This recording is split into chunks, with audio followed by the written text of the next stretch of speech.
Welcome back to my channel. This channel specializes in writing about epic tales and myths from around the world. Don't forget to like, share, comment, and subscribe to help me out. Today, we will dive into a story titled Tutankhamun, the Pharaoh Beyond Time, epic Egyptian myth retelling, rise, curse, and immortality. Here is the detailed content. Chapter I, the Child of the Sun. In the city of Thebes, where temples rose like mountains of gold, and the Nile coiled like a serpent of eternity, a new dawn broke, one unlike any other. The people of Egypt awoke to the beating of sacred drums. The royal heralds cried through the streets, "A son is born to Pharaoh, Amun III. The light of Ra blesses Egypt anew." The sun climbed the sky that morning, brighter than memory itself. Its light poured over the palace rooftops, glinting on the lotus ponds, painting every brick in fire. Yet within the queen's chamber, the air was heavy with something beyond joy, something divine, unexplainable, and faintly terrifying. Queen Tai, beloved of the gods, lay cradling the newborn prince. The child's skin shimmered faintly as if the sun itself had brushed him. His small hands reached upward toward the ceiling, where a single beam of sunlight filtered through a narrow slit, and the light seemed to bend, touching his palm as though greeting an equal. The high priest of Amun, who had come to bless the birth, froze. His chant faltered mid-prayer. He turned to the queen, voice trembling. "Majesty, the child looks into the light, without fear." Queen Tai smiled, her eyes both proud and distant. Perhaps he recognizes where he came from. Outside, the people rejoiced, sacrificing bulls and birds to Amun-Ra, the king of the gods. But deep in the corridors of the temple, whispers spread like cracks across stone. "The prophecy," murmured the priests. "The child of light has come." As the boy grew, he was unlike any other child of Egypt. He wandered from the play yards of the princes, preferring the stillness of dawn beside the Nile, while others marveled at jeweled crowns and golden toys. He gazed at reflections of the sun in the water, lost in thought. When the court tutors came to teach him the stories of the gods, of Osiris' death, of Horus's vengeance, of Amun's hidden throne, the boy asked a question that silenced the room. If each god rules over one part of creation, who rules over all? The tutor hesitated, sensing danger in the words. Amun-Ra, the hidden one, of course. The boy frowned. Then why must he hide? The tutor reported the exchange to the high priest. That night, incense burned thick and black within the temple. The priests murmured prayers to seal away whatever spirit had taken root in the prince's heart. But no prayer could unmake what destiny had already chosen. Years passed. The prince, named Amenhotep IV, became a young man, tall, slender, and strange. He was neither warrior nor politician, yet there was power in his silence. His eyes, deep as the Nile at night, carried a distant fire, as though seeing beyond this world. One evening, as the sun dipped below the western hills, he stood on the palace terrace beside his mother. The horizon bled gold and crimson.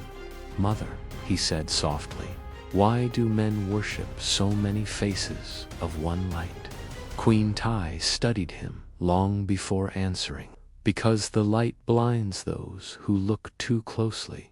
So men build idols, small enough to understand. It is safer that way." He turned toward her, his face bathed in dying sunlight. "Then I do not wish to be safe." The queen shivered, not from the evening wind, but from the certainty that her son's path would tear Egypt apart. One night, the prince dreamed. He saw himself walking through the desert, alone beneath a sky without stars. The sands glowed faintly, as if alive. Then, from the horizon, rose a disk of light, not the familiar orb of Ra, but something greater, infinite, formless. Its rays reached toward him like living hands. A voice filled the air. I am Aten, the light behind all light, the source unseen, yet ever shining. All gods are my shadows. When he awoke, his heart burned as though that light had entered him. He fell to his knees and whispered into the darkness, Aten, I know you. From that night onward, he ceased attending the great temple of Amun. Instead, he rose with the sun each morning, standing alone on the palace roof, eyes fixed on the glowing disk ascending from the horizon. The priests began to murmur that the prince had gone mad, or worse, that he had become a heretic. The day came when his father, Pharaoh, Amenhotep III, grew ill. The priests filled the palace with chants, invoking Amun's blessing. The air trembled with incense and prayers, but the pharaoh's breath grew weaker. At last, the young prince entered the chamber. He looked upon his father, once the living god of Egypt, now pale and frail beneath golden linen. The high priest stepped forward, blocking his path. Leave this place, my prince. Amun watches. Do not anger him. But the young man's voice was calm, filled with something neither defiance nor fear. If Amun watches, then he has seen all deaths, yet the sun still rises. He placed his hand upon his father's brow.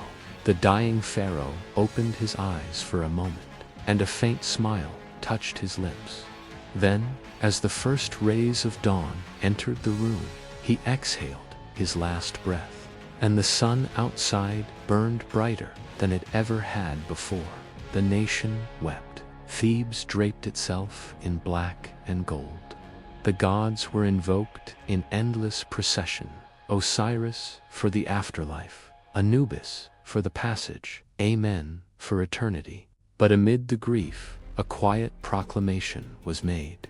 Amenhotep IV shall ascend the throne of the two lands. Trumpets echoed through the valley. Yet, in the young pharaoh's eyes, the world no longer shimmered with devotion to 1,000 gods. He saw only one truth burning above them all, a sun without name, without face, eternal and pure. He whispered to himself, unheard by all but the wind, Aten, the true one. And so began the reign of a pharaoh who would seek to remake the heavens. Chapter 2. The hidden god Thebes, the city of 100 gates, gleamed like a jewel upon the Nile. Its temples reached for heaven, their columns painted with the faces of gods, a pantheon so vast that even the wisest priest could not recall every name. And at the heart of it all stood the great temple of Amun, the hidden one, whose priests held more power than kings. Each morning, the high priests performed the sacred awakening, unveiling the golden statue of Amun from behind veils, bathing it in incense, and chanting words older than the pyramids. Yet, when Pharaoh Amenhotep IV stood among them, he felt only emptiness. He watched as offerings of gold, myrrh, and blood were laid before a silent idol. The air shimmered with heat, thick with smoke, and still the god said nothing. No whisper, no light, no sign. Finally, the young pharaoh turned to the high priest Menkaper, a man whose beard was as white as desert salt. Tell me, O servant of the hidden one, where does your god dwell? The priest bowed low. He dwells beyond all sight, my pharaoh. Amun is the unseen wind, the mystery of creation. None may look upon him. The pharaoh's gaze was distant, his tone quiet. Then perhaps he hides because there is nothing to see. A chill passed through the chamber. The torches flickered, as if the air itself recoiled. The priest raised his head slowly, his eyes sharp beneath reverence. Blasphemy, majesty, beware your words, they echo even in the duat. But the pharaoh turned and walked away, his shadow stretching long beneath the painted walls of gods. In that moment, something within him began to fracture, the chain that bound him to the faith of his fathers. Days turned into weeks. The city prepared grand festivals to honor Amun-Ra, and the priests demanded ever more tribute: gold from Nubia, incense from Punt, slaves from the Delta. The temple vaults overflowed, while the common people starved. Amenhotep IV walked among them in disguise, a linen hood drawn over his royal crown. He saw beggars kneeling before stone idols, praying for rain, while the priests feasted within marble halls. That night, he returned to his chambers in silence. When the dawn rose, he stood upon the palace balcony, watching the sunlight spill across the river. The golden disk blazed in the heavens, unhidden, unashamed, reaching its rays toward all without distinction. You, he whispered to the rising sun, do not demand gold or blood. You shine upon all, the slave, the priest, the pharaoh alike. If there is a God worthy of worship, it must be you. Word spread like fire through dry reeds. The pharaoh no longer bowed to Amen. The high priests grew restless, their hearts tight with dread. For centuries, the temple of Amun had ruled not just the spirit, but the treasury of Egypt. Kings had risen and fallen beneath its shadow. But now, for the first time, the shadow trembled. One evening, Menkaper came to the palace, unbidden. He entered the pharaoh's hall, where the walls glowed with sunset light. He knelt, not in humility, but in warning. Majesty, Egypt stands upon the favor of the gods. If you turn your back on Amun, the Nile may dry, the harvests may fail, the armies may falter. The pharaoh turned slowly, his eyes reflecting the sun sinking behind the western hills. If Egypt's strength depends on fear, then it was never the gods who gave it, but men. The priest's voice sharpened. Amen is eternal. You are mortal. To defy him is to bring ruin upon your own soul. The pharaoh stepped closer. Then let him strike me down if he truly lives. Silence filled the hall, heavy, endless. No lightning fell, no tremor shook the earth. Only the dying light of the sun bathed the pharaoh's face in crimson gold. And in that silence, Menkaper felt fear for the first time in his long life. That night, the pharaoh dreamed again. He stood before the golden statue of Amun, vast, towering, faceless. Around it, the priests chanted, their voices merging into a single droning hum. But when he looked closer, the statue's surface began to crack. From within the fractures, light seeped, pure, white, burning. The idol shattered, and in its place rose a radiant disk, brighter than 1,000 suns. The voice of Aten filled his mind. I am not hidden, I am not veiled. I am the light you see, the breath you take, the life that burns in all things. Those who hide me in darkness serve only their own shadows. When he awoke, his heart was steady. He knew now what he must do. The next morning, he gathered the court, the nobles, the generals, and the priests within the great hall of Thebes. The ceiling shone with gold, the air thick with the scent of incense. All eyes turned to the pharaoh, seated upon the lion throne. For generations, he began, Egypt has bowed to gods unseen, gods who demand endless offerings, yet give nothing in return. But I have seen the true God, not hidden in shadow, not carved in stone, but but alive in the light of the sun itself. Gasps rippled through the hall. The high priest rose to speak, but the Pharaoh lifted his hand, and silence fell. From this day forth, he declared, let it be known, there is but one God who rules heaven and earth. His name is Aten, the living sun, whose light nourishes all. I, Akhenaten, for that shall be my name henceforth, am his servant and his voice. The proclamation struck like thunder. The nobles bowed in confusion, the priests in fury. The name Amun was not spoken again that day. Outside, the sun shone brighter than ever, blazing upon the temple walls, until even gold seemed pale beside it. That night, the high priests of Amun gathered in secret. He seeks to unmake the order of Mat, one hissed. He will bring the wrath of the gods upon us all, said another. But Menkaper, the oldest among them, merely whispered, no, he will bring the wrath of men. And that, perhaps, is far greater. Thus began the war of faith within Egypt, silent yet deadly, fought not with swords, but with words, symbols, and sunlight.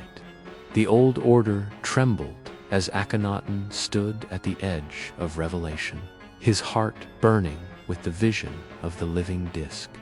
The hidden god was no longer hidden, and Thebes would never be the same. Chapter 3. The Priesthood of Shadows. Thebes had always been the heart of Egypt, a city of sunlight and temples, where faith was carved into stone and gold. Yet now, beneath its gilded walls, darkness coiled like a serpent. The priesthood of Amun, once secure in power, found itself facing the unthinkable, a pharaoh who no longer knelt before their god. In the early days of Akhenaten's reign, their resistance was quiet. The priests whispered behind veils, sending secret messengers to the governors of distant nomes. They spoke of heresy, of madness, of a pharaoh possessed by a false god. But when their whispers reached the palace, the pharaoh only smiled. Let them speak, he said. Even shadows must speak before they vanish. The great temples of Amun still rose high above the city, walls gleaming with lapis and gold, columns crowned with lotus and papyrus. Within those sacred courts, the priests plotted. They had ruled through fear for generations, and fear had been their strongest weapon. When the Nile flooded to low, they blamed mortal sin. When plague struck, they demanded offerings. When kings doubted, they spoke in the name of Amun, and even pharaohs had bent their heads. But Akhenaten was unlike any pharaoh before him. He did not tremble before silence. He did not see mystery in darkness. To him, the unseen god was only an empty throne. One night, as the city slept beneath the stars, Menkaper, high priest of Amun, stood before the idol in the innermost chamber of the temple. His robes shimmered like oil. His eyes glowed faintly in the firelight. "O hidden one," he whispered, "this man defies you. He calls himself chosen of another. Give me a sign that your servants may act." The torches flickered, but the god remained silent. Then, from the shadows behind him, a voice spoke, not divine, but human. Perhaps the god will not speak, but his priests still can. It was Horemheb, the general of the armies, a man of ambition, whose loyalty bent with the wind of power. He knelt before the high priest, his armor dull in the dim light. "You serve the gods, I serve the throne. But if the throne turns against heaven itself, then Egypt will crumble. Tell me, Holy One, what must be done?" Menkaper's eyes narrowed like a jackal in the dark. "Then we must remind the pharaoh that even kings bleed." Days later, during a festival of the Nile, Akhenaten appeared before the people dressed not in the sacred regalia of Amun, but in white linen, plain, radiant beneath the morning sun. Behind him, the priests of Aten carried golden discs engraved with rays that ended in hands, symbols of the living sun. The crowd gasped. The high priests of Amun stood in rigid fury as the pharaoh raised his arms toward the blazing sky. "People of Egypt," he cried, "look upon the sun that gives you life. Does it hide in darkness? Does it demand gold or sacrifice? No, it gives freely, without asking. This is the face of the true God, Aten, the Radiant One." The people stared, torn between awe and terror. Never before had a pharaoh spoken so against the old gods. Never had a mortal dared to say that one God alone reigned above all. Then, from the crowd, a cry broke through, the voice of a priest of Amun, trembling yet fierce. "Blasphemer, you curse the gods who made Egypt. You bring ruin upon the two lands." The guards moved to silence him, but Akhenaten raised his hand. "Let him speak. His words are shadow, and light fears no shadow." He stepped forward, his eyes blazing with conviction. "You worship what is hidden because you fear what is true. The gods you serve are many faces of your own greed. You take gold in their name, you rule by fear. But Aten's light burns all lies away." Gasps rippled through the people. The priest fell to his knees, speechless. And as the sun climbed higher, its light seemed to pierce through the temple banners, casting the symbol of Aten, a disk with outstretched rays, upon the very walls of Amun's house. That night, the priesthood struck back. Messengers spread through the city, whispering that the pharaoh was cursed, that his dreams were fevered, his god a demon of the sun. In taverns and marketplaces, rumors spread like wildfire. The crops would fail, the floods would stop, the gods would abandon Egypt if Akhenaten's heresy continued. Statues of Aten were defaced under moonlight. Temples loyal to the pharaoh were burned, and from the shadows of Thebes, assassins moved like serpents through the narrow streets. Yet none reached their mark, for even in darkness, there seemed to be a strange protection over Akhenaten, as if the light itself followed him, warding off unseen hands. One evening, when the city lay hushed in uneasy silence, Queen Nefertiti entered the pharaoh's chamber. Her beauty glowed like carved ivory, her eyes deep as the Nile. "My husband," she said softly, "the priests will not stop. Their power is too deep, their fear too great. They whisper of rebellion." Akhenaten turned from the window, where he had been watching the stars fade before dawn. "Then let them whisper to the wind. Soon they will have no temples left to whisper in." "You mean to destroy them?" she asked. He shook his head slowly. "No, I will leave them to their darkness. I will build my own city, a place where only the light of Aten shall rule. Let those who seek truth follow me into the desert." Nefertiti gazed at him, half in love, half in fear. "And what of Thebes?" "Thebes belongs to the shadows," he said. "We will build the dawn elsewhere." At sunrise, he gathered his court upon the palace terrace. The sun rose in blazing majesty, its rays cutting through the morning mist. "Today," Akhenaten proclaimed, "I turn my face from Thebes and its hidden gods. I shall build a new city in the east, where the horizon meets the light. Its name shall be Akhenaten, the horizon of the sun." The priests of Amun fell to their knees in outrage, but for the first time in Egypt's long history, their power began to fade.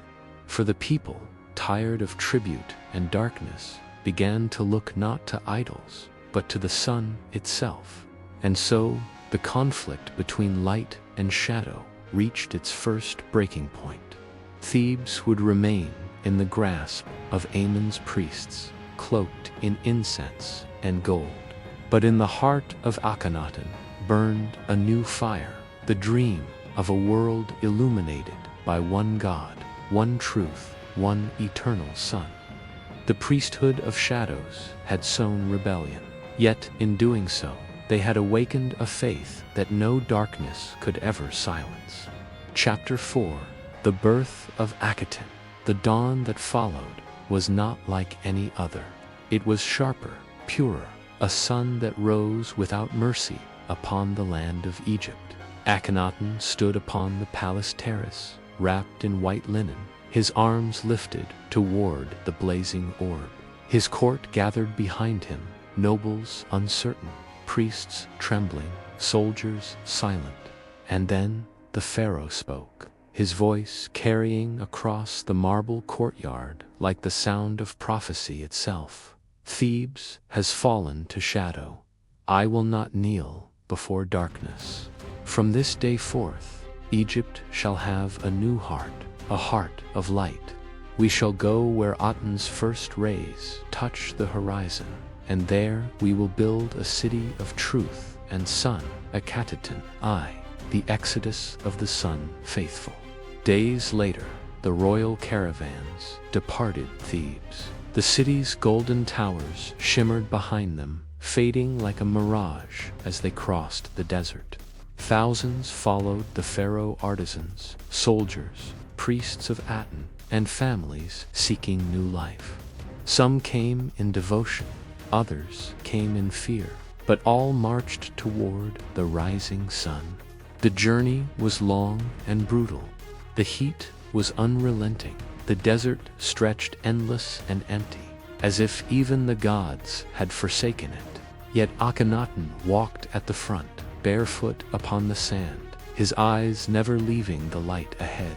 Each night they camped beneath the stars, and as others slept, Akhenaten would climb the dunes alone, speaking softly to the sky. O Aten, living sun, guide my steps. Let your light find its home through me. Queen Nefertiti often watched from afar, her gaze filled with a mixture of awe and sorrow.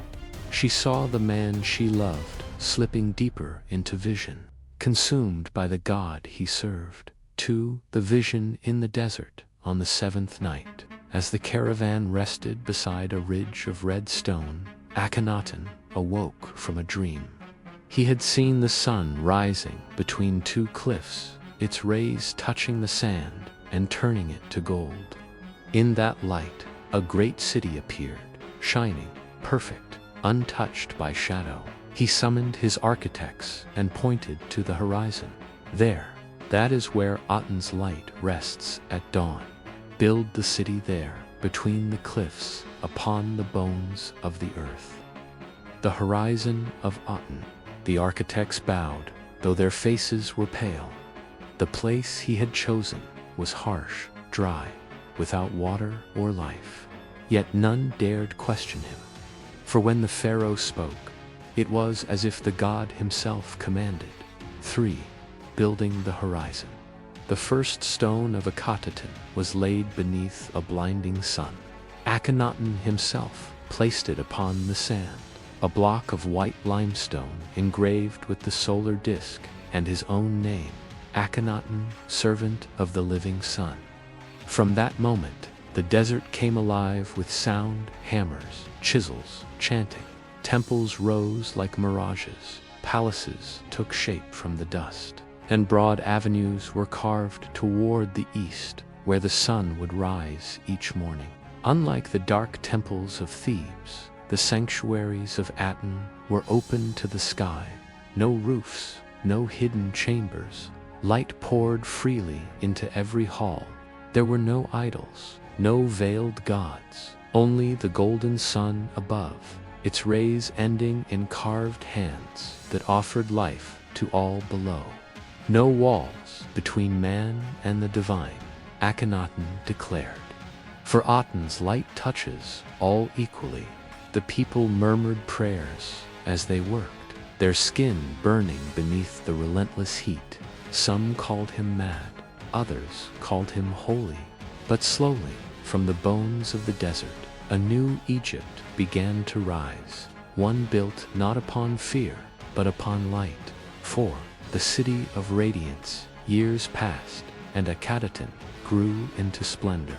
Its walls shone white as alabaster, and its streets were lined with gardens that bloomed from the Pharaoh's irrigation canals. The central temple, the great temple of Amun, was unlike anything in the world. Columns shaped like sunbeams rose toward the open sky, and great discs of gold caught the morning light, flooding the temple in eternal dawn. At its heart stood no statue, only an altar where offerings were laid directly before the sun. Each day, Akhenaten and Nefertiti appeared upon a raised platform, offering flowers and bread to Aten.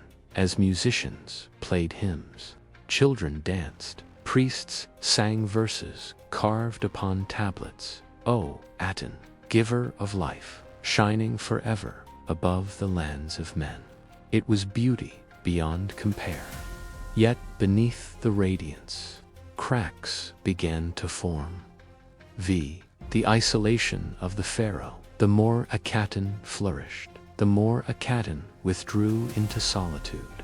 He began to shun counsel, dismiss generals, and silence advisors who questioned him. His faith consumed him like fire, leaving little room for the world of men. Nefertiti tried to reach him. "My love," she whispered one evening as the sun set in crimson haze, "you have built your paradise. Must you still chase the light beyond it?" He turned to her, eyes hollow yet burning. "Aten's light has no end. To stop is to die." That night, he fasted and prayed until dawn, convinced that Aten had spoken to him again, commanding him to purify Egypt completely, to erase all traces of the old gods. The oath of the sun. In the 7th year of his reign, Akhenaten stood before the gathered people and proclaimed his ultimate decree. From this day, no name but Aten shall be spoken in worship. The gods of darkness are ended, their images shattered, their temples silent. Egypt shall shine as one beneath the living sun. The people bowed, though unease rippled through them. In Thebes, the priests of Amun seethed in fury. Across the Nile Valley, statues were defaced, names of gods erased, temples sealed by royal command. But in Akhenaten, the pharaoh smiled as the sun rose above his city, turning stone and sand into rivers of gold. To him, it was not destruction, it was rebirth. As the rays of Aten fell upon the city, the air shimmered with heat and faith. Akhenaten, the horizon of the sun, had become real, carved from vision into eternity. Yet, in the silence beyond the light, the old gods stirred, and the shadow that had once ruled Thebes began to move again, unseen, patient, waiting. Chapter V. The Reign of Light. The years that followed were bathed in gold. From dawn until dusk, Akhenaten gleamed like the reflection of the heavens upon the Nile. The people called it the City of Dawn, for each sunrise seemed to set its walls aflame with divine fire. Akhenaten had fulfilled his promise. The temples of Aten stood open to the skies, unroofed, so that no shadow might defile them. The city breathed light, and the pharaoh himself became the living symbol of his god. I, the pharaoh, as the sun each morning. As the horizon blazed red and white, the trumpets of Akhenaten sang. Akhenaten emerged from his palace in flowing linen, his face radiant beneath the morning sun. By his side walked Queen Nefertiti, adorned with gold, shaped like rays of light. Before thousands of worshippers, they raised their hands toward the solar disk. Priests chanted in rhythmic harmony, their voices echoing like waves across the desert. O Aten, you rise in perfection. You fill the world with beauty. Through your servant Akhenaten, your light shall never fade. The pharaoh's eyes glowed as he lifted his arms, and for a moment it seemed as though the sun itself answered him, its rays lengthening, touching his face, gilding his skin with living gold. To the people, he was no longer merely king. He was the bridge between mortals and the divine, the embodiment of Aten's radiance upon the earth. To the age of beauty, the glory of Akhenaten spread like sunlight upon water. Art blossomed in ways unseen before. Gone were the rigid gods of stone and shadow. Now artists painted life itself. They carved the pharaoh and his queen not as distant deities, but as human beings, holding their children, smiling beneath the open sky. Even the walls of palaces came alive with movement. Rays of Aten caressing faces, birds in flight, lotus flowers opening at dawn. Nefertiti herself became a symbol of divine grace. Her statues, graceful yet powerful, stood beside those of her husband, equal in splendor, partner in faith. Under their rule, music filled the air. The hymn to Aten echoed through the courtyards, its words inscribed on golden tablets. O living sun, none knows you but your sun. You shine for all lands, yet your rays rest upon Egypt, and in your servant's heart you dwell forever. 3. The golden peace settled across the empire. The wars of old seemed distant memories. The generals grew idle, swords dulled beneath the sand. They called Akhenaten Pharaoh of the Dawn. The people of Akhenaten rejoiced, believing they lived in the age of eternal light. But beyond the city's radiance, the rest of Egypt began to fade. In Thebes, temples crumbled, priests starved, trade faltered. The gods of the old order had fallen silent, but their absence left a hollow echo. Still, Akhenaten would not see it. He spent long hours in the great temple, his face turned to the sky, whispering prayers that only he could hear. Aten, he murmured, you have given peace, beauty, and love. Yet still, I feel shadow moving in the corners of the earth. Tell me what remains to be done. And in the windless heat of noon, a voice seemed to answer from the blazing air. Purify the world of darkness, my son. For as long as one idol stands, the shadow endures. 4. The fall of the old gods. Thus began the second decree. Statues of Amun, Osiris, and Thoth were dragged from their sanctuaries. Temples that had stood for 1,000 years were sealed, their carvings defaced. Even the names of the gods were erased from stone, forbidden to be spoken, forgotten by decree. Some wept as they watched the images of their ancestors burned. But Akhenaten stood unmoved upon his terrace, proclaiming, the time of illusion is over. There is only one light, one truth, one God, Aten the Eternal. He believed he was cleansing Egypt. But in the silence that followed, the people began to fear the light as much as they had once feared the dark.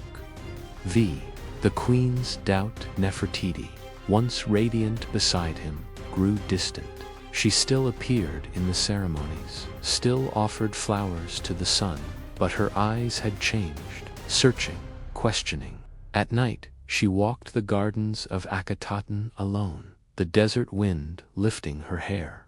She whispered to the stars, the last witnesses of the forgotten gods. You were many once, and now you are gone. Is this truly the will of heaven, or the dream of one man? When she spoke to Akhenaten of her doubts, he turned away. You do not understand, he said softly. Aten speaks to me alone now. I have seen eternity. You must trust the light. She touched his hand, but it was cold, distant, unreachable. The man she had loved, the dreamer who once sought truth, was becoming something else, something divine and terrifying via the eclipse of the heart. The glory of Akhenaten was now complete, but so was its isolation. Messengers brought troubling news: unrest in Thebes, famine in distant provinces, rebellion whispered along the Nile. Akhenaten ignored them. His gaze was fixed on the heavens, on a light only he could see. He ordered a vast celebration, a festival of Aten that would last 12 days, the sun's sacred number. The city shone brighter than ever before, but even as he lifted his hands to praise the light, the sky dimmed. A shadow crossed the face of the sun, a sudden, total eclipse. The city fell into darkness. For a heartbeat, the world was silent. Then the people screamed. Akhenaten stood unmoving, his face pale beneath the black sky. To the priests, it was a sign of the god's wrath. To the people, it was a curse. But the Pharaoh only whispered, trembling, "No, this is not the end. It is a test. The light will return." When the sun reappeared moments later, blazing once more, his faith burned fiercer than ever. But a seed of fear had taken root, and so the reign of light continued, glorious, blinding, unyielding.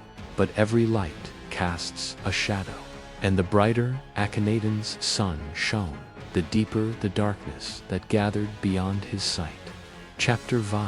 The wrath of Amun. The sun still rose each day above Akhenaten, golden and pure, but far from the radiant city, in the buried temples of Thebes. Another light flickered, darker, older, and filled with vengeance. The priests of Amun had not vanished.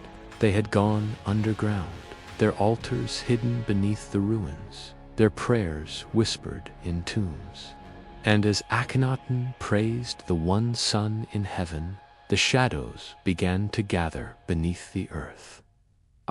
The gods of stone awake. It began with whispers in the night.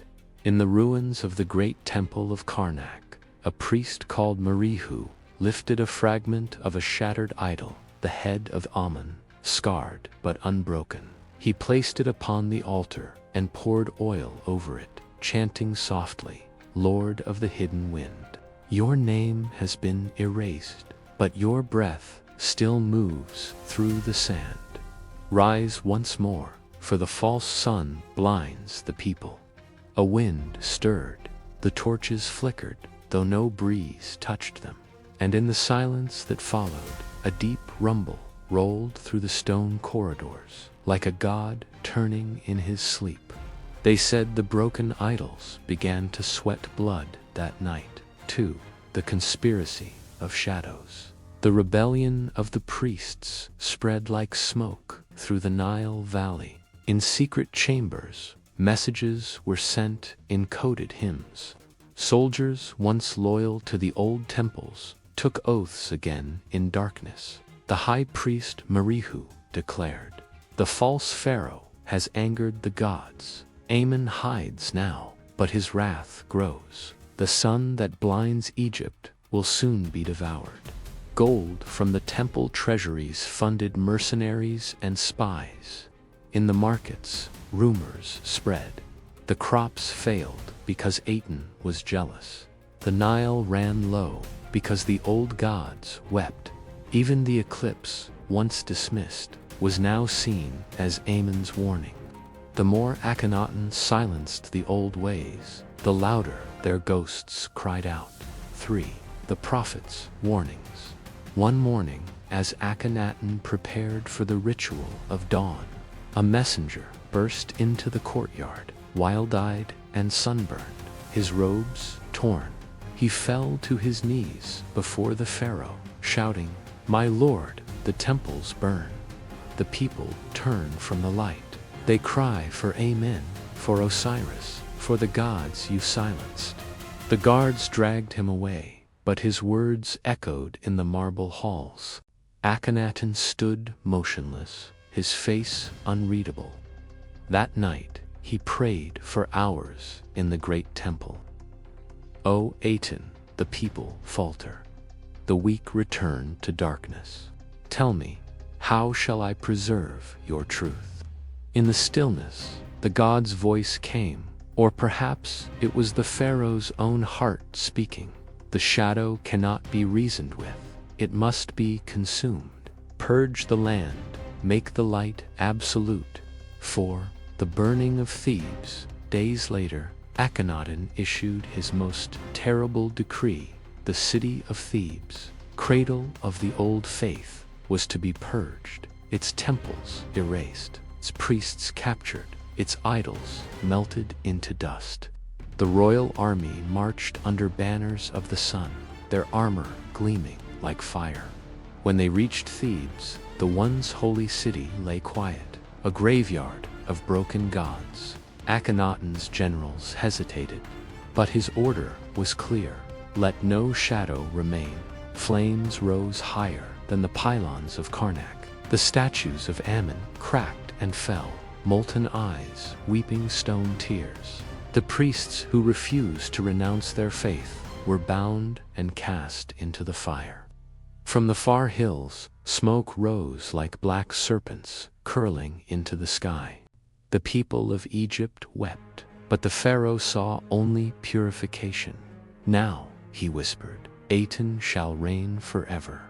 The curse of the hidden god. That night, the desert winds turned cold. A blood-red moon rose above the ashes of Thebes, and for the first time in years, Akhenaten dreamed. But it was not Aten who spoke. He stood in darkness, surrounded by fallen pillars and the faint echo of drums. A voice came from behind him, deep as thunder, old as creation. "You call yourself the son of the sun, but you are still made of dust. You burned my name from the stones. Now I burn my name into your heart."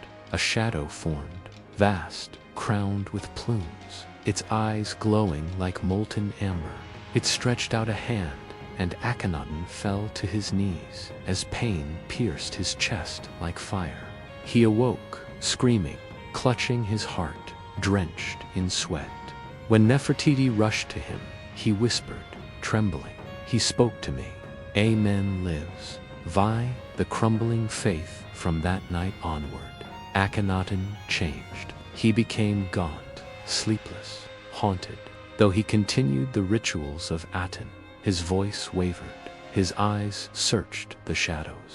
He began to see signs, omens, in the flight of birds, in the cracks of the walls, in the silence between hymns. The light that once brought him peace now blinded him with fear. The priests of Aten whispered among themselves. Some said the pharaoh was losing favor with the god. Others said the curse of Amun had entered his blood. Only Nefertiti still stood beside him, though her faith too was fading. She prayed in silence for her husband's soul, fearing that the light he loved had begun to consume him from within. 7. The Serpent in the Sun, one dawn. As the first rays rose above the cliffs, Akhenaten ascended the temple steps to perform the morning prayer. The people gathered, waiting for his voice, but he did not speak. Instead, he turned to the horizon and saw it, a strange black line slithering across the rising sun like a serpent swallowing light. The crowd gasped. Some fell to their knees, crying out to Amun for mercy. Akhenaten raised his arms, trembling. "No, it is illusion. The light cannot die." But in his heart, he knew the shadow of the old god had returned, and it would not rest until Egypt was his again. Thus began the silent war, not of armies, but of faith and fear. Above, the sun still blazed. Below, darkness moved unseen, waiting for its hour. And the pharaoh, trapped between heaven and earth, began to wonder if he served the god of light, or if the god of light was slowly devouring him. Chapter 7. The Queen of Two Faiths. The palace of Akhenaten gleamed beneath the merciless sun, a city carved from light itself. But within its golden halls, silence had begun to spread like a sickness. And in the heart of that silence walked the queen, Nefertiti, once the living symbol of divine grace, now carried shadows in her eyes. Her beauty still dazzled the court, yet behind her smile burned a quiet storm, the storm of a woman who had begun to question the God she once praised. The fracture of heaven each dawn. Nefertiti would stand beside Akhenaten upon the temple platform. They lifted their arms together to Aten, offering golden wine and sacred bread. But as the sunlight poured over her skin, she no longer felt warmth, only distance. She glanced at her husband, whose eyes were hollow, his hands trembling as he whispered the same words again and again. Aten, Aten, only you are real. The words sounded like chains. At night, when he dreamed and screamed the name of Amun, Nefertiti would hold him, whispering prayers, not to Aten, but to anyone who might still listen. Osiris, protector of the lost. Hathor, mother of the broken, hear me, save him from himself. The gods she prayed to were forbidden, yet she felt their quiet presence in the darkness, the warmth of something ancient and merciful that Aten's blinding light had driven away. 2. The voices of the people beyond the palace walls. The city began to change. Once filled with music and hymns, Akhenaten now echoed with hunger and doubt. The harvests failed. The Nile's floods came late. In the streets, mothers whispered old names again. Amen. Isis, Osiris, beneath their breath, afraid of the guards, but more afraid of silence. One day, Nefertiti disguised herself in a linen cloak and walked among them. She saw children starving, priests flogging those who refused to bow to the sun, and broken idols buried in dust. A woman grasped her hand and cried, "The light burns us, my queen. Aten takes and takes, where is mercy?" Nefertiti had no answer. That night, when she returned to the palace, she washed the dust from her hands, but the woman's voice clung to her skin like a curse. 3. The mirror of the goddess in her private chamber. Nefertiti stood before a mirror of polished bronze, the same mirror she once used to anoint herself in the rites of Aten. Now she looked into it and saw two faces.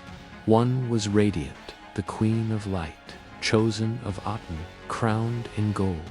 The other was pale and weary, her crown tilting like a broken halo. She whispered to her reflection, "Who am I now, the wife of a prophet, or the widow of a dying god?" Then she turned to the corner of the room, where an ancient statue of Hathor, once hidden, stood draped in linen. Its eyes seemed alive, filled with sorrow. Nefertiti knelt before it. "Mother of the sky, forgive me.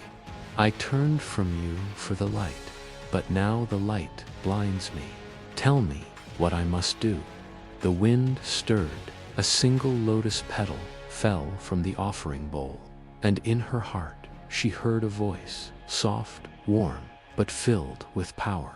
"The light and the shadow are both my children. The world dies when one devours the other." 4. The secret rebellion from that night. Nefertiti began her quiet defiance. While Akhenaten prayed to Aten in the blazing temple, she met secretly with the surviving priestesses of Isis and Thoth. She restored their symbols, their songs, their sacred water. In hidden chambers, the queen led rituals of healing, not for the dead gods, but for the living people. She gave food from the royal storehouses to the starving, shelter to the widows, hope to the faithful, and slowly the people began to whisper a new name, Nefertiti, the Queen of Mercy. But mercy had its price. Spies of the Temple of Aten soon brought word to the Pharaoh.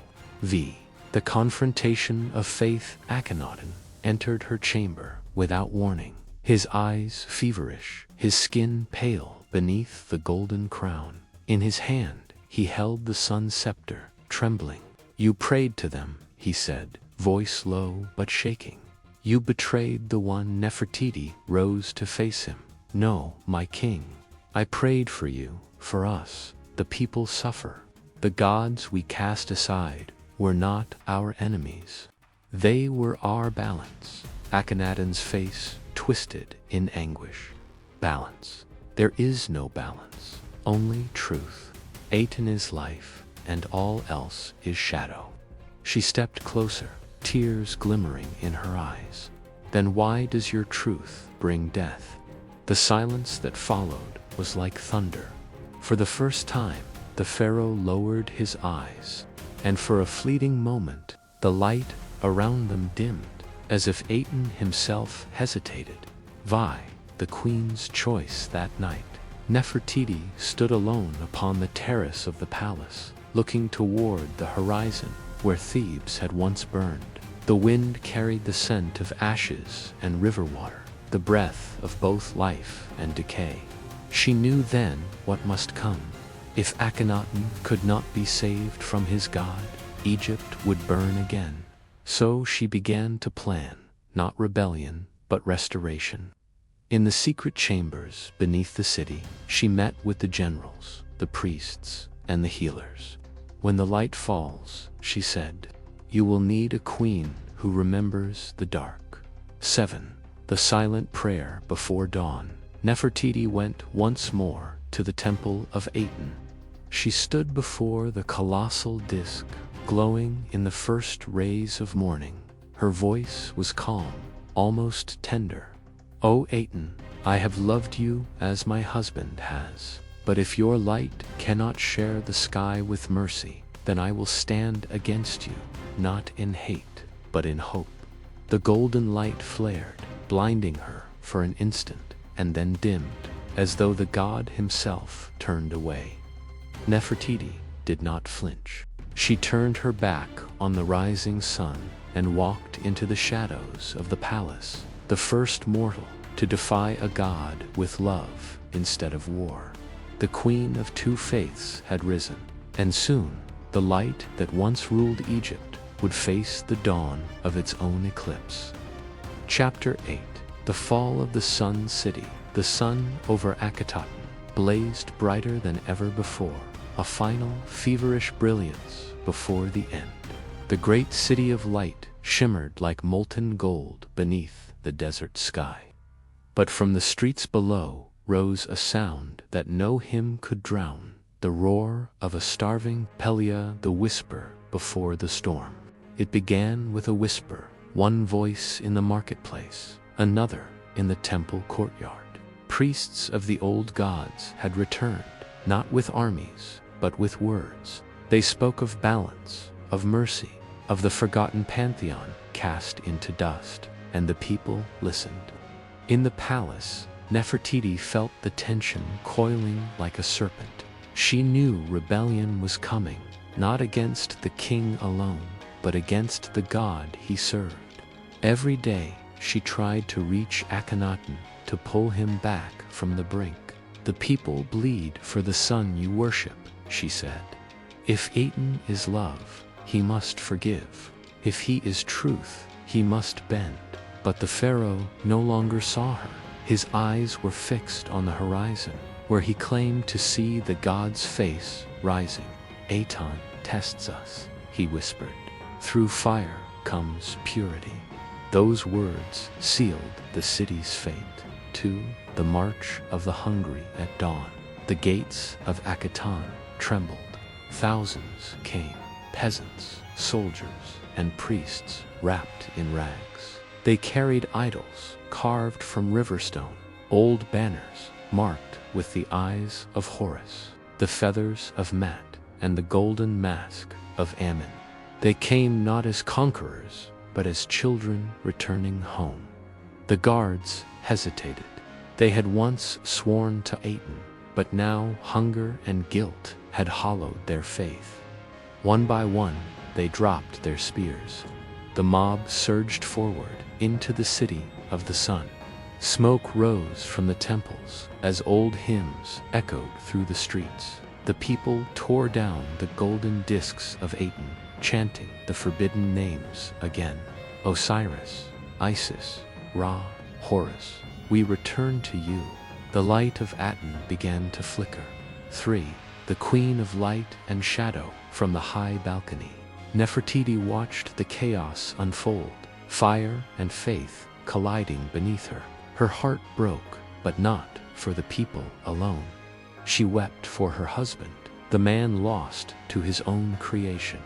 She donned her royal crown, the double plumes of Egypt's two lands, symbol of the divine union long abandoned.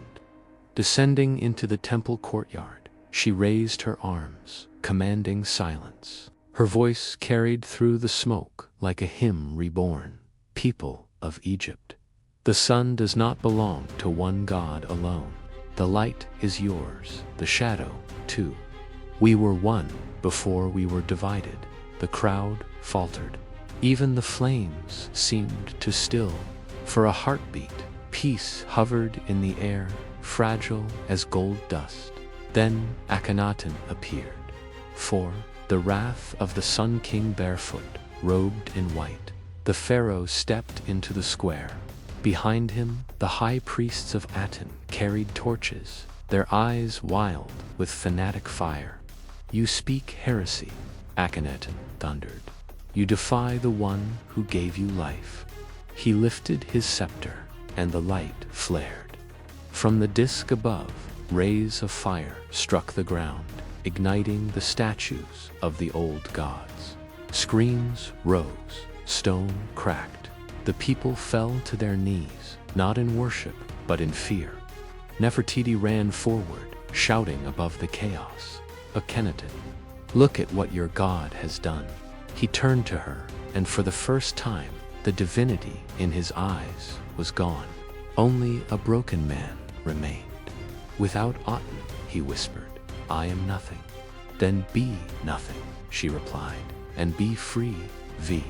The shattering of the sun, the air trembled. A rumble rose from deep beneath the earth, as though the gods themselves stirred. The temple roof split, the obelisks cracked, and the great disk of Aten above the altar began to crumble. A pillar of light shot into the sky, blinding the city. Then silence.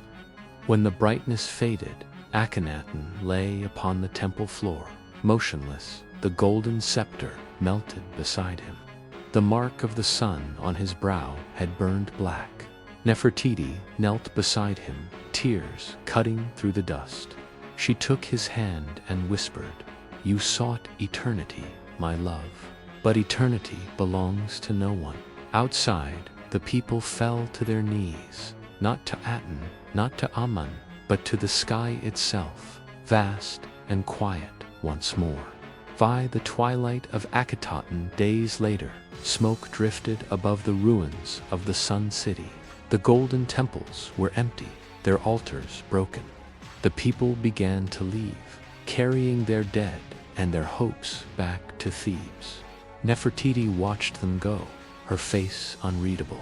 In her heart, she carried both the light of Aten and the whispers of the old gods. They will call us heretics, she said softly. But perhaps, in time, they will see we were only seekers of truth. At sunset, she walked through the shattered temple one last time. A single beam of light broke through the clouds and rested upon her. Neither blessing nor curse, only farewell. And so the city that once worshipped the sun died beneath its own brightness, its story fading into sand. Its queen remembered not as goddess or traitor, but as the bridge between heaven and earth. Chapter IX. The curse of the empty throne. The sun had died over Akhenaten. For the first time in 17 years, the city slept without hymns, without prayer, without the blinding gaze of Aten. Only silence remained heavy, sacred, and full of ghosts. And in that silence, the throne of Egypt stood empty. The prophecy in the ashes. They said the god of the sun had fallen, that his last breath scorched the very air. But the priests whispered another truth, that Aten had not died, only withdrawn, leaving a curse upon those who betrayed his light. At the edge of the ruined temple, a seer rose from the ashes, her eyes white with blindness. She cried into the wind.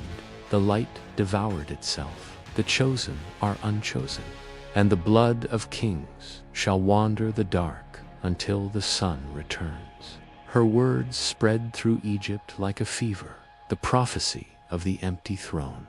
To the void of power within the shattered palace, Nefertiti walked alone. The marble halls that once rang with music were now tomb silent. Every step echoed with memory of laughter, of prayers, of a man who had tried to become divine and lost his soul instead. Ministers begged her to take the crown.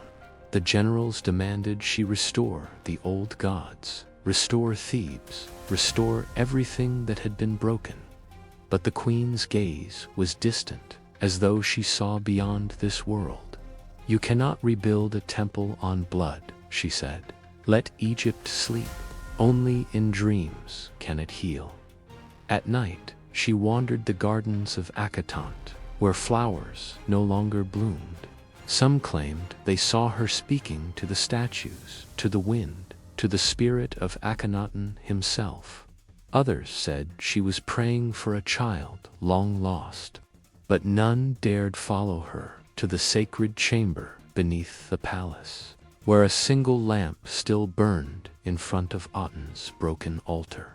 3. The hidden heir. One evening, a young boy was brought before her, his eyes wide, his face pale under the torchlight. He was no more than 10.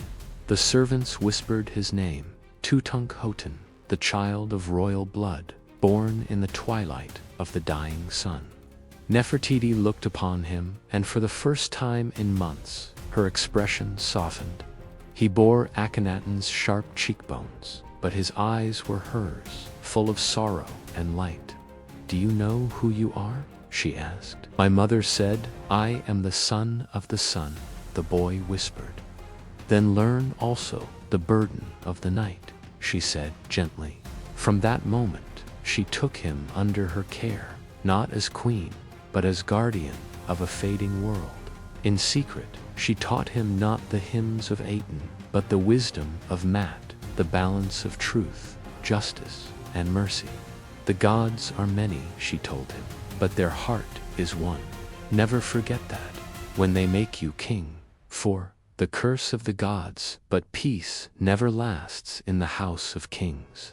As Nefertiti prepared the boy for his future, strange omens began to haunt the land. The Nile refused to rise. The moon turned red. In the night, the statues of the old gods wept tears of black resin.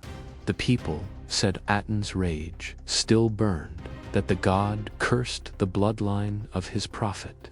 Every newborn in Akhenaten was born weak, many dying before sunrise. A plague swept through the city, silent and merciless. One morning, Nefertiti found the body of a child curled beside the temple gate, holding a shard of a golden disc. The words carved upon it read, "Aten is eternal."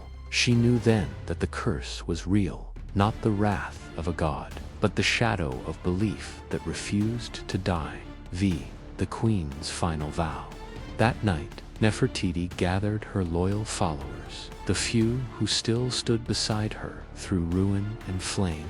They carried torches through the halls of Akhenaten for the last time. At the center of the great temple, she placed her crown upon the altar. "Let the sun have its throne," she said. "I will have none." she turned to the boy Tutankhamun and knelt.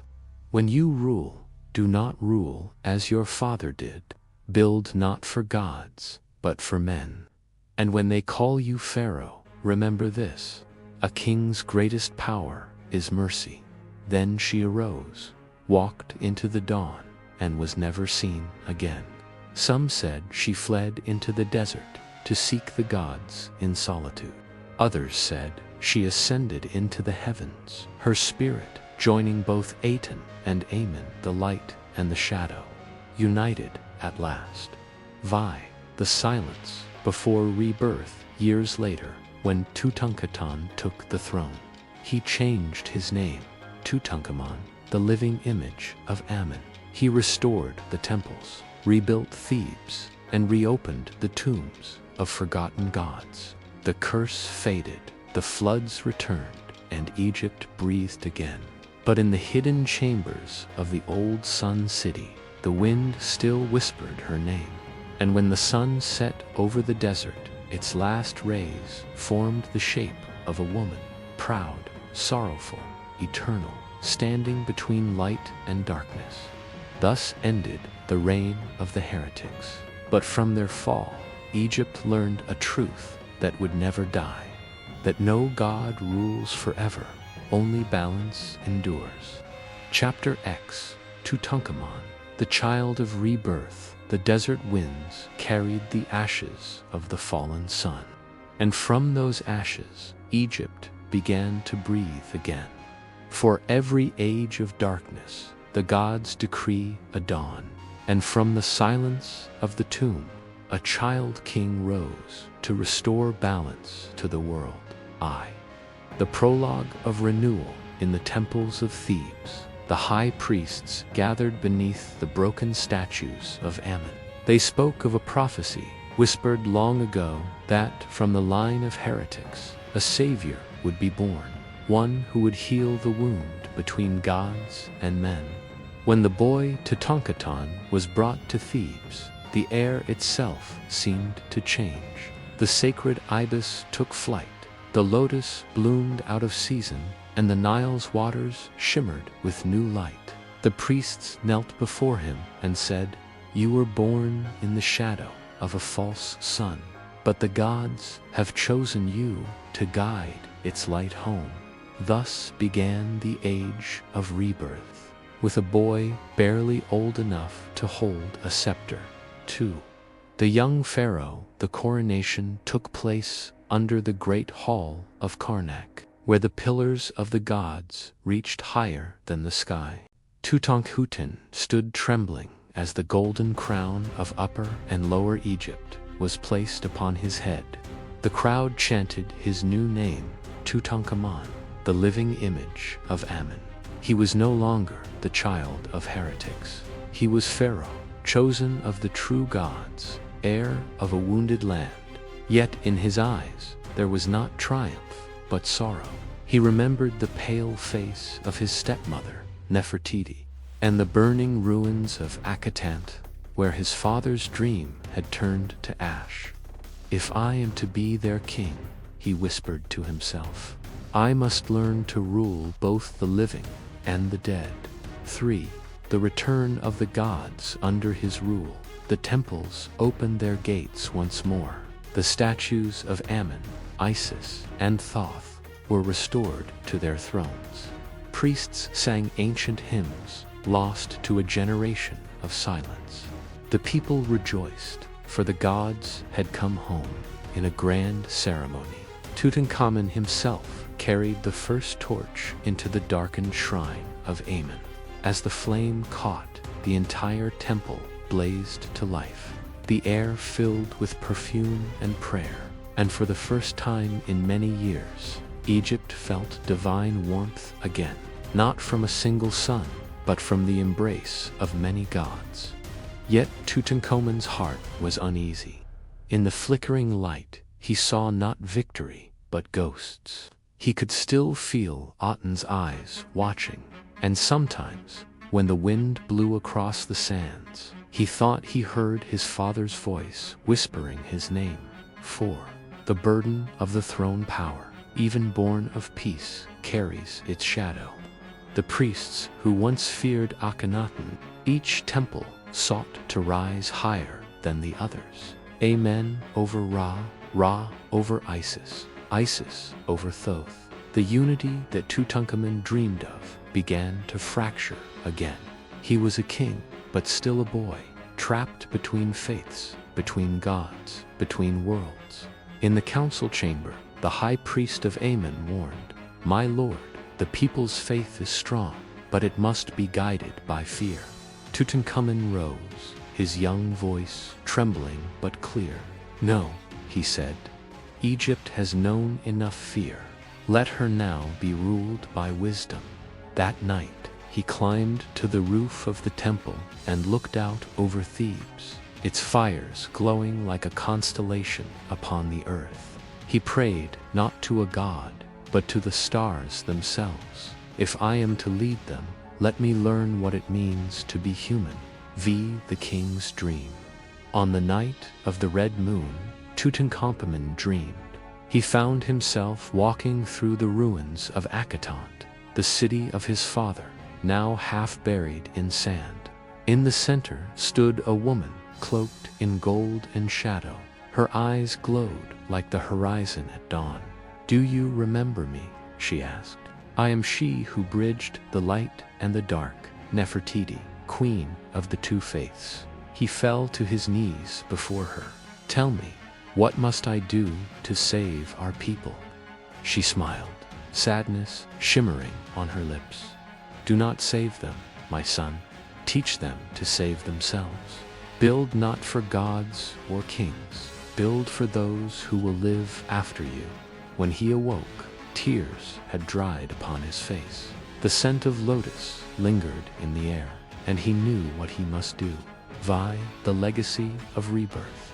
Tutankhamun began to build again, not temples of gold, but schools, farms, and hospitals. He sent healers across the Nile, scholars to preserve the wisdom of both old and new. He decreed that no god could reign alone, and no faith should blind the heart of man. But destiny is cruel to those who shine too soon. Before his 20th year, sickness took him. His body weakened, but his mind burned brighter than ever. As he lay dying, he whispered to his wife Akhenaten, "Tell them, the light must never be one. Tell them, the gods are many, as are the hearts of men." When he died, the priests buried him with treasures meant to guide him into the afterlife: a chariot, a dagger of stars, and a mask that captured his eternal youth. And in the darkness of his tomb, the boy who rebuilt Egypt became more than a king. He became a legend, the child of rebirth, whose spirit still guards the horizon, waiting for the day when balance would once again return to the world. Chapter She, the tomb, and the immortal mask the young sun had set. In the palace of Thebes, the air was thick with incense and mourning. The boy King Tutankhamun, the child of rebirth, had breathed his last. But in Egypt, death was not an end. It was a crossing, a journey through shadow toward eternity.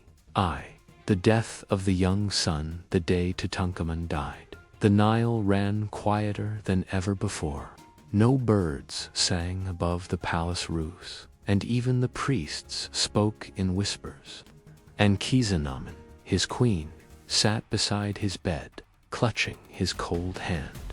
"You promised to return, my king," she wept. "You said no son ever truly dies." Outside, the people of Thebes gathered, lighting torches along the riverbanks. They sang hymns of mourning and praise, their voices trembling like the reeds by the water. In that moment, Egypt felt the weight of loss, not of a ruler, but of a son whose heart had burned too brightly for the mortal world. The rite of eternal passage. The priests of Amun and Anubis began the sacred rites. Tutankhamun's body was washed with oils of cedar and lotus. His heart weighed against the feather of Mat, the symbol of truth. The scales trembled, and the feather did not rise. A voice from the shadows spoke. He is pure. His heart is lighter than the air that birthed him. Thus the embalmers began their divine labor. For 70 days and nights they preserved his flesh, wrapping it in linen woven with prayers, each fold a plea for safe passage through the underworld. When it was done, his body glowed faintly in the torchlight, as if the spirit within refused to leave. 3. The builders of silence, far from the city, in the valley of the kings. Men worked under moonlight to carve a resting place for the young god. Their chisels struck stone in rhythm, each blow echoing like a heartbeat beneath the desert. They swore oaths of secrecy to Anubis himself, for no mortal could reveal the tomb's secret and live. The architect, Horemheb, stood before the entrance and whispered, "This is not a grave. It is a doorway." Deep within, they painted the walls with celestial scenes, Tutankhamun sailing across the night sky, greeting Osiris and Ra, and being crowned once more as Pharaoh of the stars. When the final stone was laid, silence fell, a silence so heavy it seemed to seal time itself. 4. The mask of eternity. From the gold of Nubia and the lapis of distant mountains, the artisans forged his final face, the mask of eternity. It was said to bear not the features of the dead boy, but of the divine spirit he had become. Eyes of obsidian that saw through death, lips of turquoise that whispered eternal truth. During the consecration, the high priest declared, "He who wears this face shall never fade. His soul shall be light, his name everlasting." When the mask was placed upon his body, a tremor passed through the chamber. The torches flickered, and the workers swore they heard a sigh escape from beneath the gold. V. The curse of the pharaohs to guard the tomb. The priests cast an ancient spell, a covenant of protection bound by the names of the dead. They carved upon the doorway, "Death shall come on swift wings to him who disturbs the king's peace." Legends tell that when the first intruders entered centuries later, a serpent was found coiled around the seal, and the air reeked of decay and divinity intertwined. Each who desecrated the tomb met strange fates, fever, madness, or the silent call of the desert wind. Some say it was coincidence, others say the pharaoh remembered. Vi. The whisper beneath the sand in the heart of the valley, beneath layers of time and silence. The tomb of Tutankhamun still sleeps. The golden mask gazes upward through the dark, reflecting not sorrow, but calm majesty. Outside, the desert shifts and whispers, and the wind carries a voice that has outlived empires. I am the child of rebirth. I have walked through death and found eternity. Disturb me not, for I still watch over Egypt. And so ends the story of the boy who became a god, the pharaoh who defied mortality, and whose mask became the face of immortality itself. Chapter 12. The Curse Awakens. The discovery of the lost pharaoh. The desert does not forget. Beneath the endless sands of the Valley of the Kings, the tomb of Tutankhamun had slept for more than 3,000 years, sealed by silence, guarded by shadows, and watched over by the gods themselves. The forgotten valley. In the year 1922, the sun rose red over Luxor, and the winds of the Nile whispered ancient names.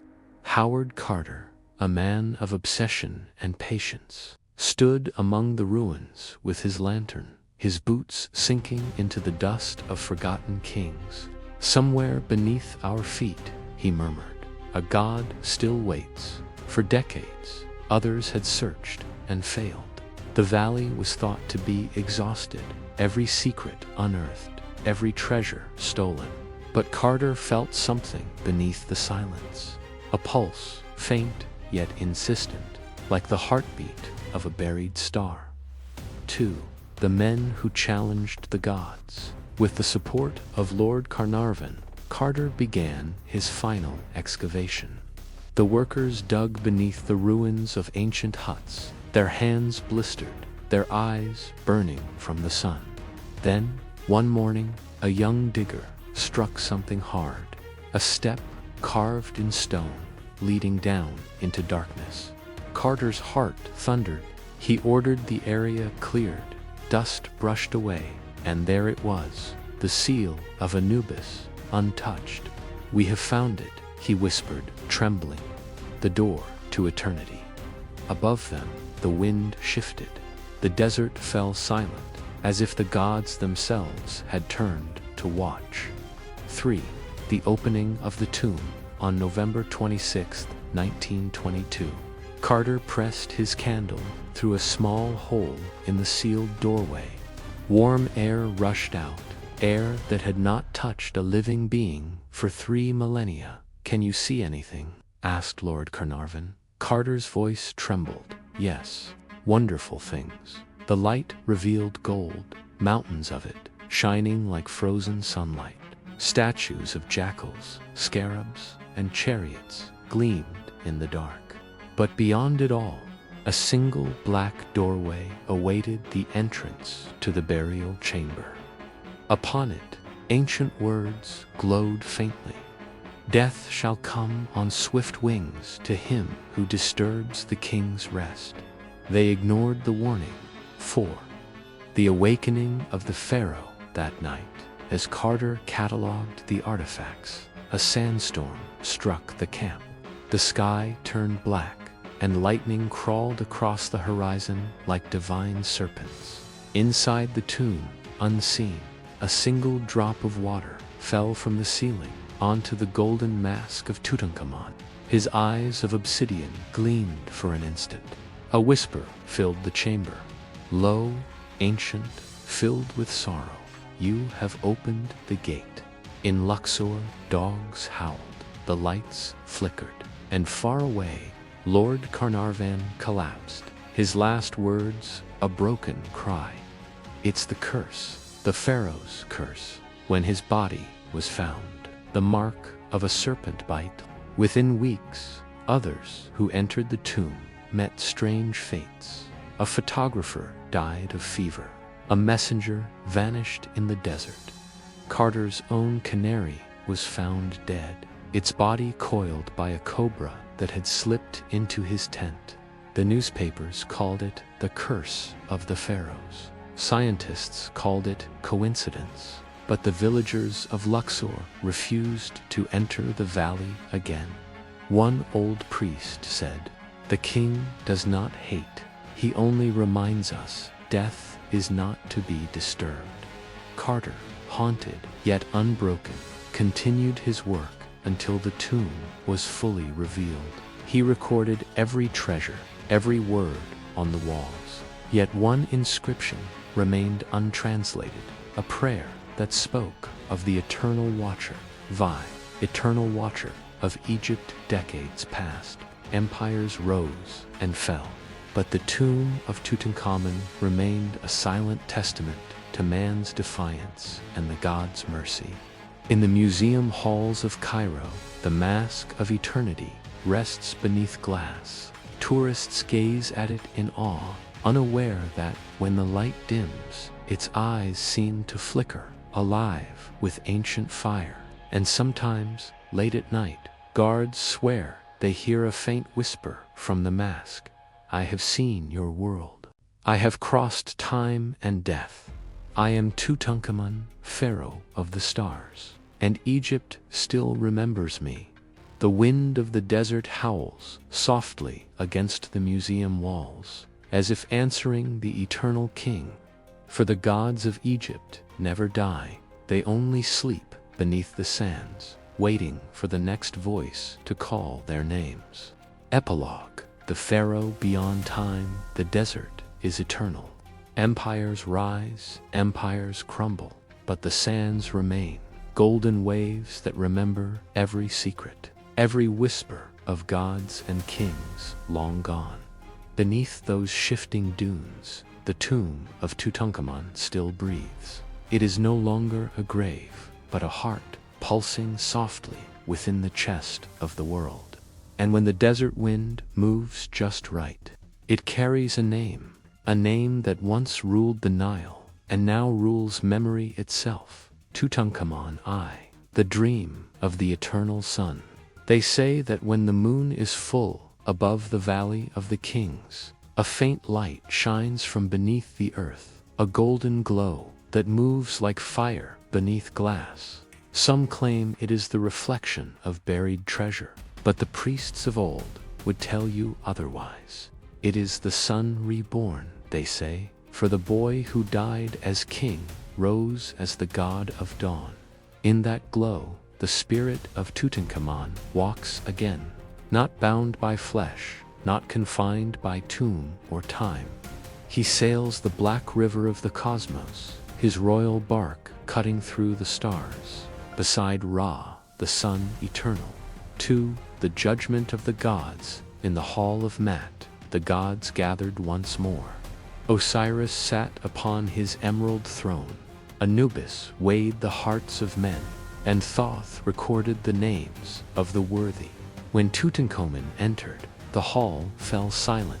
The gods bowed their heads, for though he had been born mortal, he had walked the path of truth, and through his suffering, the divine order was restored. Osiris spoke, "You have balanced life and death. You shall not be forgotten, for your name has crossed eternity." And with that, Tutankhamun was crowned anew, not with gold, but with starlight. 3. The Pharaoh beyond time, ages past. Mortals built cities of glass and iron, but still they spoke his name. Still they looked upon his mask and felt awe, as if the eyes within it still watched, still understood. In museums, beneath electric lights, his face shone with quiet power, unchanged, undimmed, unbroken. Children pressed their palms against the glass, whispering, "Who were you?" And somewhere beyond the stars, the boy king smiled. "I was a child who dreamed of gods. I became a god who dreamed of men." For the voice in the desert at dusk, when the Nile glows red and the wind sings low, some travelers hear a voice upon the air, not of mourning, but of peace. "Do not grieve for the past," it says, "for every ending is a doorway. The sun that sets shall rise again. The pyramids shimmer in that light, and for a fleeting heartbeat, the world feels ancient again, a place where gods still walk beside men, and death is merely another kind of dawn."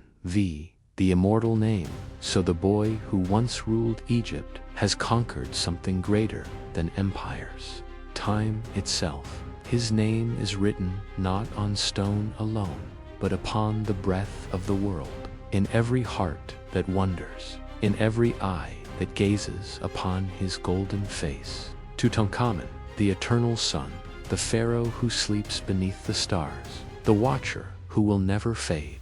And as long as there are sands in the desert and light upon the Nile, his story shall never end. End of the pharaoh beyond time. Thus ends the mythic chronicle of Tutankhamun, the child of rebirth, the eternal pharaoh of the stars.